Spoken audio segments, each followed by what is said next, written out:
তিনটে ঘটনা সারা ব্যারাকপুর জুড়ে হয়েছে। একটা মাদ্রালের 32 নম্বর ওয়ার্ড, 33 নম্বর ওয়ার্ড, একটা ব্যারাকপুরের 24 নম্বর ওয়ার্ড, আর একটা ভাটপাড়ার মোমিনপাড়া। মাত্র তিনটে ঘটনা ঘটেছে। এখানে দলের কোনো অনুমোদন নেই। 33 নম্বর ওয়ার্ডে আমি নিজে গেছিলাম। ব্যারাকপুরের 24 নম্বর ওয়ার্ডে আমি চেয়ারম্যান উত্তম দাসকে পাঠিয়েছি। আর মোমিনপুরের ঘটনার ব্যাপারে পুলিশকে বলেছি শক্তপোক্ত করা ব্যবস্থা নিতে। এটা নিয়ে গতকাল আমার chief election agent Sourav Singh রাত্রে ফোন করে, রাত্রেই আমি পুলিশকে বলি কড়া ব্যবস্থা নিতে হবে। অতএব আপনারা দেখতে থাকুন ফোর্ট কোনো ঘটনা ঘটে কিনা, ঘটবে না। আমি অর্জুন সিং না, আমি পার্থবাবু বলেছি যখন গুন্ডারাজ খতম হবে তখন খতম হবে। আর যারা গুন্ডারাজের চামচেগি করেছে তাদেরও বলবো সঠিক খবর পরিবেশন করবে।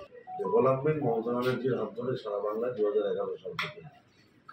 এবার ব্যারাকপুরের ব্যাপারে দিদি আমাদের মাননীয় মুখ্যমন্ত্রীর অনেক পরিকল্পনা আছে। এমনকি আমার সাংসদ, আমাদের নেতা অভিষেক বন্দ্যোপাধ্যায় বলে গিয়েছিলেন ব্যারাকপুরের দায়িত্ব আমার।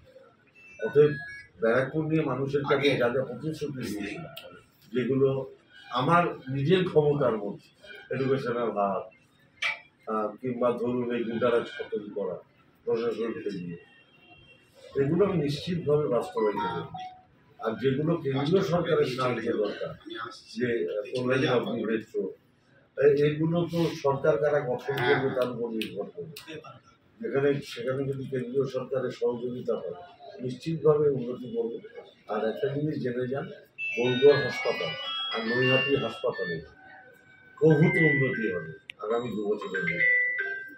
মানুষ তারা গুন্ডারাজ খতম চেয়েছিল, তারা চেয়েছিল মস্তানি বন্ধ হোক, ব্যবসায়ীদের উপর জুলুম বন্ধ হোক, বিভিন্ন জায়গায় তোলাবাজি বন্ধ হোক, সমস্ত কলকারখানায় সঞ্জয় সিং, প্রমোদ সিংকে পাঠিয়ে দিয়ে অর্জুন সিংয়ের তোলাবাজি বন্ধ হোক। আমি আপনাদের মাধ্যমেই বলছি, যারা এরপরে মিলে গিয়ে তোলাবাজি করে শ্রমিকদের দুর্দশার মধ্যে ফেলবে তাদের স্থান গারদে হবে। সঞ্জয় সিং, প্রমোদ সিংকে বলে দেবে